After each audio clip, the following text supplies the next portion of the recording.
Esiet sveicināti, dārgie skatītāji! Jūsu uzmanībai ir raidījums Nedēļas Smiltenes novadā, un šajā reizē stāstīsim. Mini zoodārza Emu pāris pārsteidz savus saimniekus ar pirmo olu. Blomē draudzīgā gaisotnē aizveda pirmo senioru teātru festivālu. Smiltenes vidusskolēni izpaužas muzicējot vokāli instrumentālā ansamblī. Un šajā raidījumā būs arī viesis, un tā būs komponiste, mūzikas pedagoģe, smilteniete Madara Kalniņa.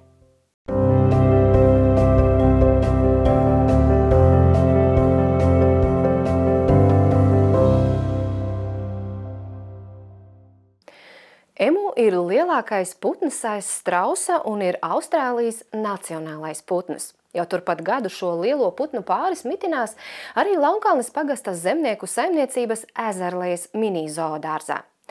Ātrāk nekā cerēts, putni savus saimniekus pārsteiguši ar pirmo olu. Devāmies ciemos iepazīties ar emu pāri un arī aplūkot viņu sarūpēto pārsteigumu. Čiepas! Nāk šurpu čiepas! Cipītes! Čiepiņas manas, čiepas! Es saku, neesot nekā interesanta. Es varu nobeigt no kadra. Čiepas!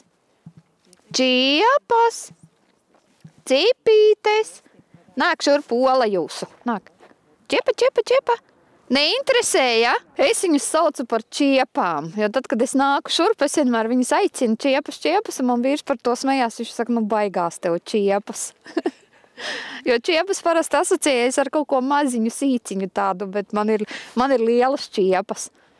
Lielās čiepas ir Austrālijas emu strausu pāris, viena no daudzajiem Ezerlejas saimnieces Evitas Jākapsonas mīluļiem, kas mitinās saimniecības mini zoodārzā. Emu pāris, kas zoodārzā nonāca pērnajā pavasarī, sagādājis patīkamu pārsteigumu – pirmo olu jau savā 2. dzīves gadā. Jauni putni dēja kaut kur sākot no 3. gada. Tad tā kā mēs vairāk cerējām, ka nākošo gadu, bet ir pirmā. Kas notiks tālāk ar to olu? Šī ola noteikti mūsu pašu ģimenes un draugu lokā tiks nogaršota. Čaumala noteikti tiks saglabāta, jo ekskursantiem ļoti interesē, kādas tad izskatās gan strausolas, gan fazānolas, gan tagad varēs redzēt, kāda izskatās emuola. Īstenībā dzīvē viņa tiešām nav krāsota. Un nākošās olas, tad jau nākošās, ja būs, tad varēsim arī piedāvāt ekskursantiem. Olu, kura sver 520 gramus, izmantos degustācijai, jo putnu pāris par to neizrādīja nekādu interesi. Olu parasti perē tēviņš iepriekš paša veidotā ligzdā.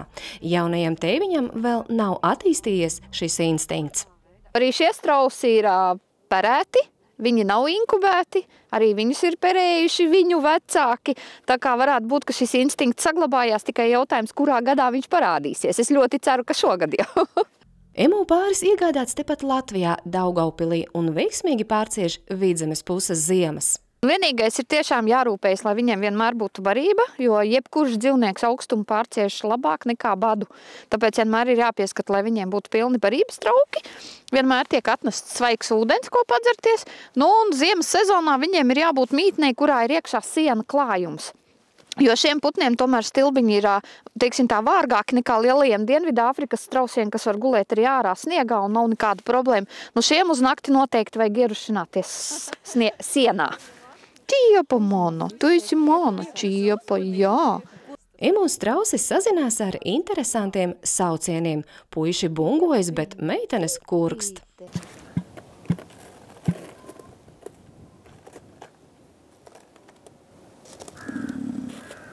Pagājušajā pavasarī, tad, kad mēs viņus atvedām, nokusa sniedziņš un sākās mums pavasara darbi. Un es rušinājos pa pagalmu un sākumā nevarēju saprast, kas tā pa dīvainu skaņu, kāpēc mūsu kaimiņi tukšas buņģas dauza. Un tikai pēc tam mēs sapratām, ka to dara mūsu emu puisis bungojās. Emu raksturs ir ļoti ziņkārīgs, par ko pārliecinājāmies arī mēs. Taču viņi var būt arī diezgan uzbāzīgi un pat nešpetni, stāsta saimniece. Ja viņi kaut ko būs ieņēmuši savā galvā un ekskursanti stāvēs par tū, tad viņi visādā veidā centīsies arī to pačamdīt lietiņu vai pat nočiept. Tā kā emu strauss var būt arī diezgan nejauks raksturā. Bet manējie laikam ir diezgan mīlīgi. Jo pagaidām, cik es esmu gājusi iekšā, nav nekāda ekscesa arī bijuši. Nu, zinkārīgi gan viņi ir, jā. Tā kā šī ir meitenīte. Meitenīte ir mazliet lielāka augumā, un tas otrs mums ir puika. Čau, mīļukiņi, čau. Neatnesu kārumiņu, jo nav kārumiņa, jo nav kārumiņa. Ko? Nav bonīte man nekā, nav. Ezerlejas mini zoodārzā mitinās dažādi iemītnieki. Turklāt tuvākajā laikā pēcnācēji gaidāmi arī citiem. Kā stāsta saimniece, katrā sezonā par 10–15% palielinās arī zoodārza apmeklētāju skaits. Pērnējā sezonā zoodārza iemītniekus aplūkojuši vairāk nekā 4100 apmeklētāji.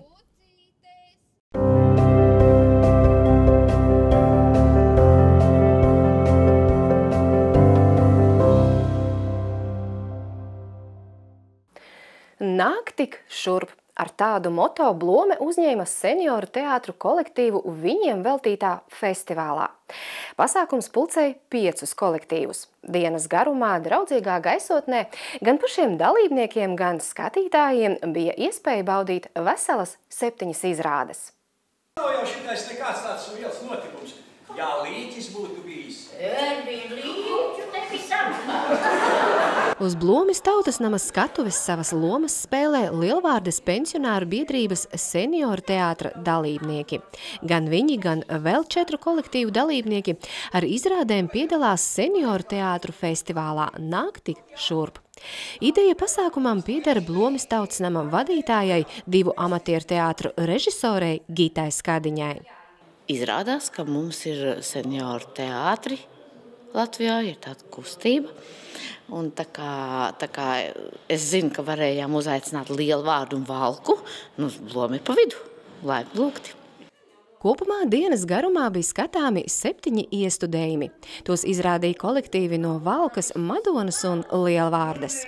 Es vispār esmu ļoti priecīga, ka Gita mūs uzaicināja, jo īstenībā tieši senioru teātriem jau nav īpašas tādas iespējas savā starpā satikties, un es negribēju teikt, ka tur mēroties spēkiem, bet vienkārši daudzīgi satikties un paskatīties, kā mums iet, kā citiem iet. Tāda draudzīga tikšanās, tāpēc esam ļoti priecīgi par to, kas šodien notiek Blomē. Redzat, ar senioru kolektīviem tur ir tādas divas šķautnes. Viena šķautne ir tā, kad cilvēki šeit pavada laiku. Viņi nāk būtībā atpūsties no tām vecumdienām, kas bieži vien ir mājās, kad jaunie visi jau ir projām. Bet otra šķautne ir tas, ka režisoram un jau arī pašiem aktieriem tomēr ir jātiec uz kaut kādu rezultātu. Ne? Tad jau kādreiz tā atpūta pat pārvērš par pamatīgu darbu. Protams, ar savu izrādi piedalījās arī pašmāju kolektīvs Brantu pagasta amatieru teātris. Gandarījumu un prieku piedalīties festivālā pauda arī paši seniori teātra kolektīvu dalībnieki.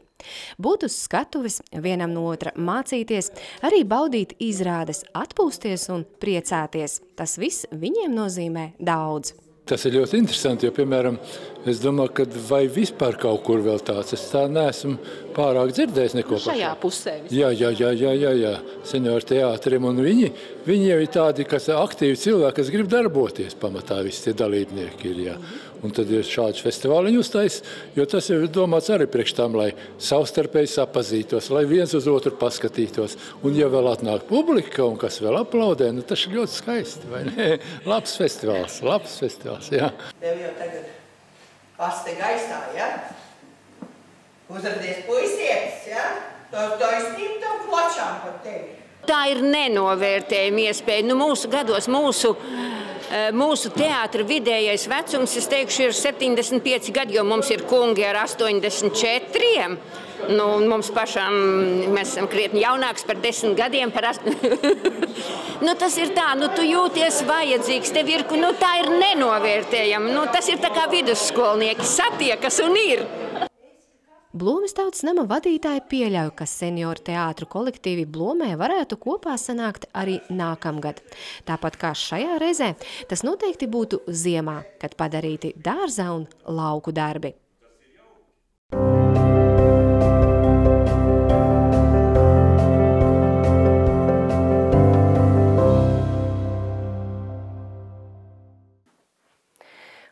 mūzika ir skaists un spēcīgs izpausmes veids. Smiltenes vidusskolas paspārnē kā pulciņš izveidojies jauns kolektīvs – vokāli instrumentālais ansamblis. Kolektīvs ir jauns, bet paspējis jau gūt pirmos panākumus, piedaloties festivālā konkursā. Laikas mestas, bērnu bērni, laipotāji, kā bērniņi laipoja, ka pietika mūžīgi. Keita un vēl 5 jaunieši 2 reizes nedēļā tiekas mēģinājumos. Jaunieši muzicē Smiltenes vidusskolas vokāli instrumentālajā ansamblī Forward. Kolektīvs ir jauns, kā pulciņš tas savu darbību uzsācis vien šajā mācību gadā. Skolas direktoru uzrunāja, un tad viņa vecāki sapulcē padeva ziņu par šo un atradās interesanti. Tā mēs kopā sanācām. Es pats savā skolā mūziku sāku ar šādu veidu, un tas man palīdzējis dzīvē, un gribēju atdot to parādu, ko es pats esmu saņēmis to. Ansamblī visi jaunieši ir 9. klašu audzēkņi, mācās vai jau absolvējuši Smiltenes mūzikas skolu. Gana aizņemti arī citās aktivitātēs, bet atrod laiku un arī iespējas ansamblim. Ar mūziku mēs saistam savu dzīvi, un tas mums ļoti patīk. Man personīgi vispār es savu dzīvi nevaru iedomāties bez mūzikas, tādēļ es domāju, ka mums visiem ļoti šis interesē, tāpēc arī mēs vienmēr atrodam laiku tam. Kad es spēlēju saksofonu, man tā ir tā kā atpūšanās īstenībā, vai piemēram, kaut vai improvizējot, kā lai es to pasaku, tas tā kā atslābina mani un es aizraujos ar to arvien vairāk. Tu atbrīvojies no citām domām taču? Jā, tieši tā, es koncentrējos uz mūziku un paļaujos. Nu pat ansamblis ar labiem panākumiem pirmās pakāpes diplomu atgriezies no Latvijas izglītības iestāžu vokāli instrumentālo ansambļu festivāla konkursa. Tur viņi izpildīja 2 oriģināla dziesmas, kuru autori ir ansambļa soliste Keita Šiliņa.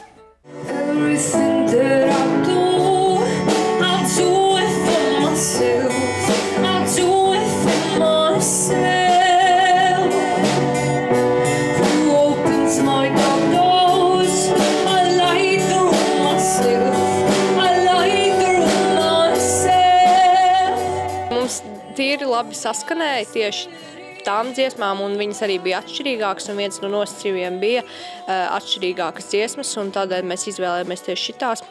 Un arī tas, kā varbūt kaut kā var izcelties ar to, ka ir paškomponēts, un tad mēs izdomājam, ka mēs dziedāsim šīs dziesmas. Manuprāt, mēs pirmā pakāpi ieguvām, visticamāk arī pateicoties tam, ka mums bija oriģināla dziesmas, mums nebija tādas paņemtas no citām grupām vai citiem māksliniekiem. Un man šķiet, ka arī tas, ka varbūt iesācēja veiksmi. Bet vispārībā mēs paši esam lepni ar to, ka mēs esam izdarījuši. Ansamblis ir jauns, tālāk uzstāšanās pasākumos nav bijusi daudz. Toties deksme un vēlme muzicēt, apgūt kaut ko jaunu jauniešos ir pārpārēm. Nākamajā nedēļā viņi uzstāsies Smiltenes vidusskolas 9. klasnieku pogu ballē. Nu es braucu uz kur zemi, pats pie savas līgavīgas. Nu es braucu uz kur zemi, pats pie savas līgavīgas.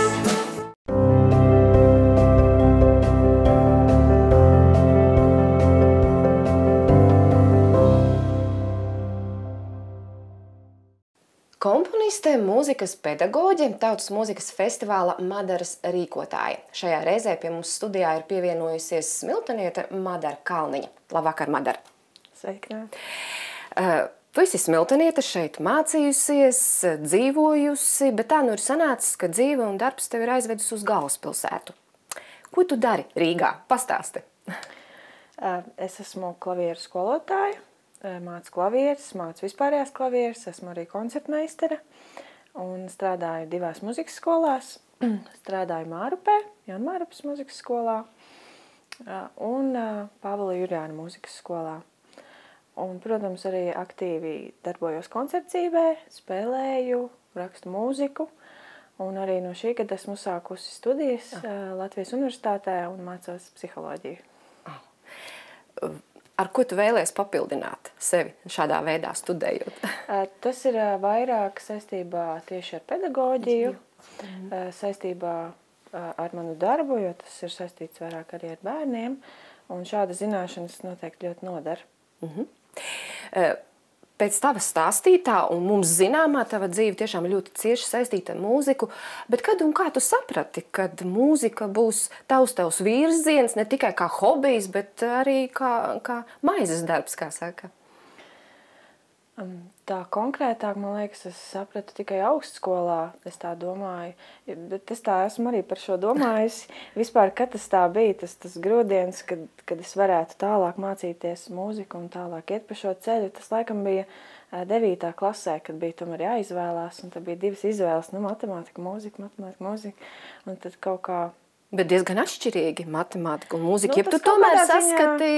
Tur ir kaut kāda saistība arī, protams. Un tajā brīdī tomēr izvēlējos to mūzikas ceļu, bet tā tieši konkrēti, kad man turpmākā dzīve būs saistīta ar mūziku, es domāju, ka tas visvairāk izkristalizējās tieši augstskolā. Un, kad es arī sāku strādāt, tad es redzēju, kā, teiksim, aiziet tālāk šīs zināšanas un tas, kur to es varu izmantot. Tu arī esi komponiste un apdarini dažādas dziesmas. Tavas apdarinātās dziesmas ir arī izskanējuši mūsu pašu jauktā kora Vidzemīte izpildījumā. Vai tu atceries tos savus pirmos mēģinājumus, kad tu sāki komponēt un veidot apdares? Tas bija interesanti. Vispār komponēt es sāku jau muzikas skolā. Man bija skolotāja Inga Rācene, pirmā kompozīcijas skolotāja. Es tagad tā spilti atceros, ka man bija tāda burtnīciņa, ko es vienā vasarā visu pilnu pierakstīju ar kaut kādām mazām tur apdarītēm. Protams, tagad tur paskatoties, viņi tur var mazliet pasmēdīt par to visu. Bet tāds, nopietnais mēģinājums, man liekas, bija bērnu korim, kad mēs rakstījām tieši gan apdares, gan oriģinālu dziesmas, jo mēs piedalījāmies tajā Alejas konkursā. Un tad arī ar to pirmo apdari, kas man bija 9. gadā, manuprāt, es uzrakstīju. Ar to man arī diezgan labi gājas, atceros, ko 3. vietu laikam es dabūju, un tad tas bija arī tāds grūdienis, laikam jau vajadzētu turpināt arī rakstīt. Un tālāk, protams, tie mēģinājumi, teiksim, rakstīt jauktajam korim, un kad uzreiz tu aizsūti diriģentiem, un viņi saka, jā, mēs izpildīsim, tas, protams, arī iedod uzreiz tādu iedvesmu tālāk rakstīt. Vai šobrīd arī top kāds skaņdarbs vai apdare, jeb tu vēl plāno kaut ko? Kā ir? Man diezgan pārsvarā tā neplānoti notiek šī rakstīšana. Pārsvarā es rakstu konkrētam izpildītājam, man tas notiek ļoti ātri. Tas ir būtībā viena apdara, tas ir dienas jautājums. Es nevaru ilgstoši nosēdēt pie viena skaņdarba. Tas man ir tāds, tā ir tā mirkļa ideja, kas man ir jārealizē. Un pēc tam vispārējais, ko es pielieku klāt, tas ir jau liekas, ka pilnīgi liekas.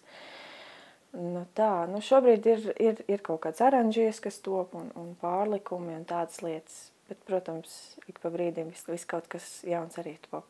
Un domas ir dažādiem skaņdarbiem. Kas ir tas, kas tevi varbūt iedvesmo, jo radošam cilvēkam ir svarīgi šis iedvesmas brīdis? Tu jau minēji, ka tev tā kā uznāk tas brīdis, bet kas ir tas iedvesma? Iedvesma ir tā, ka tu redzi, teiksim, savu darba augļus un to rezultātu, ka tu dzirdi, ka šīs dziesmas, ko kordziedātājiem patīk, ka viņi viņas grib dziedāt, kad uzraksti, un tu pēc tam nākamajā mēģinājumā jau dzirdi, kad viņi tiek izpildīti. Kā tu var nerakstīt? Ka tas viss jau, teiksim, tas process, tas ir ārkārtīgi iedvesmojuši process, un tas pats process jau arī iedvesmo.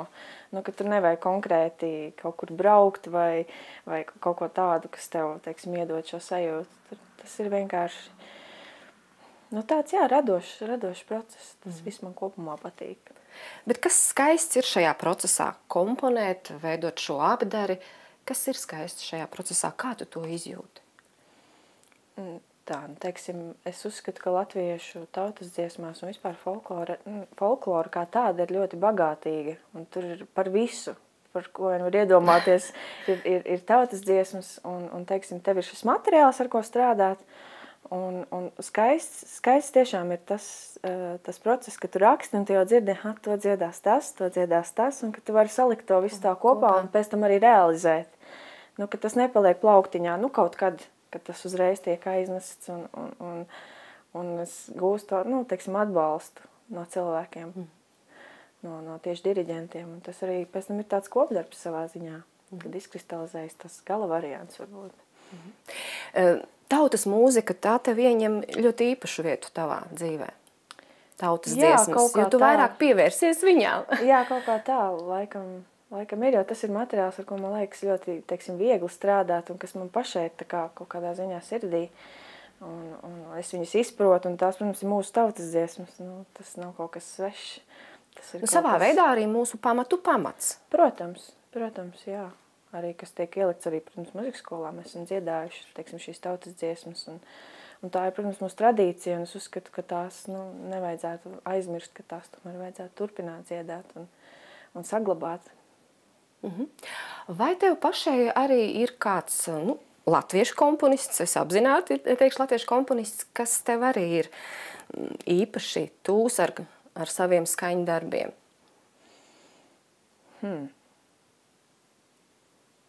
Pat cik tu iedvesmojies, tieši tev gan vairāk ir tā kā tautas mūzika, bet tieši no latviešu komponistiem.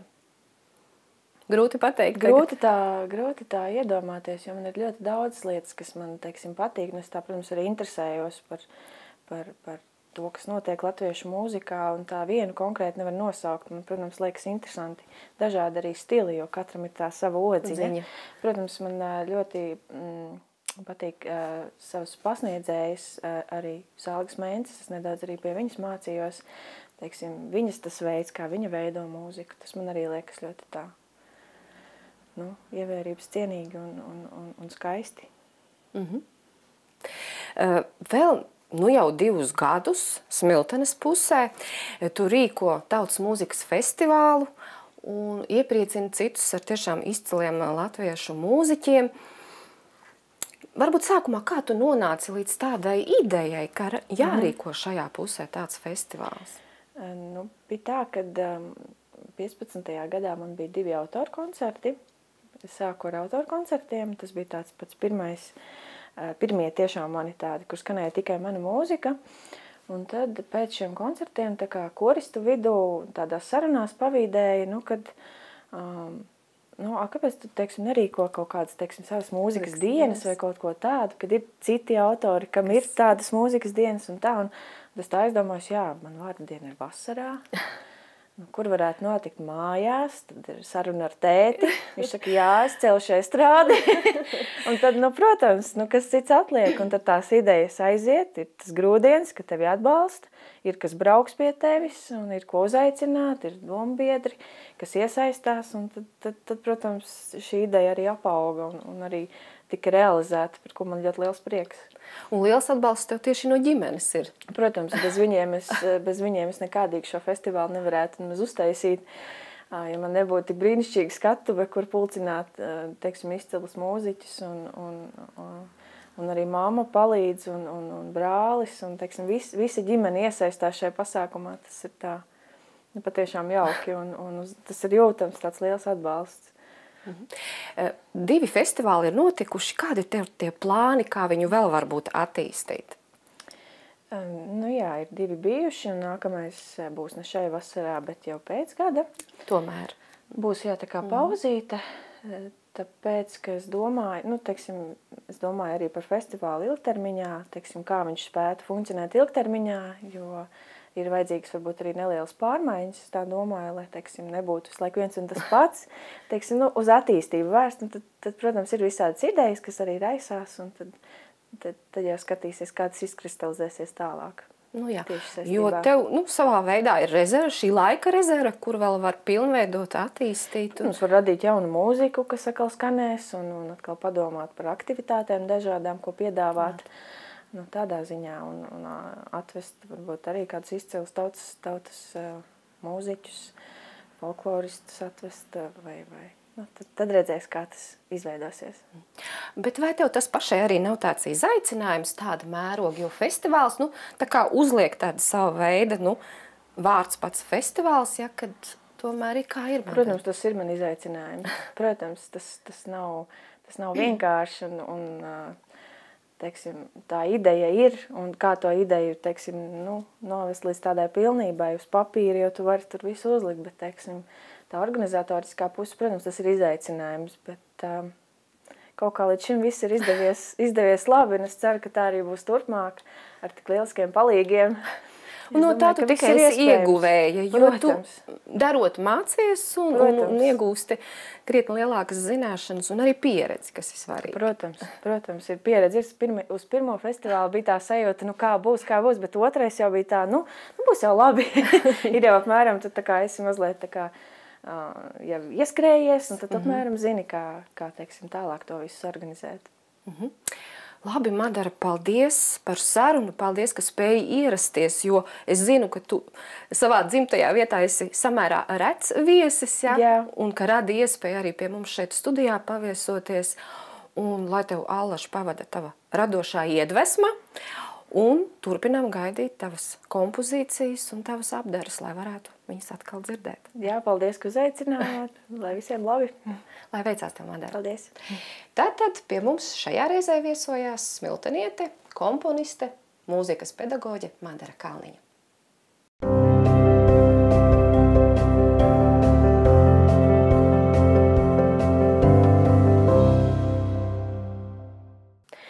Un mūsu raidījumu noslēgsim ar nelielu informāciju. 9. martā 10:00 Smiltenes stadionā sporta un atpūtas kompleksā Teperis notiks sporta diena ar dažādām sportiskām un arī jautrām aktivitātēm.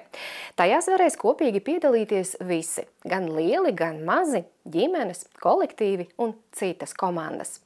Vairāk informācija pašvaldības mājaslapā. Ar to mūsu raidījums ir izskanējis. Paldies, ka skatījāties un uz tikšanos nākamajā nedēļā. Visu labu!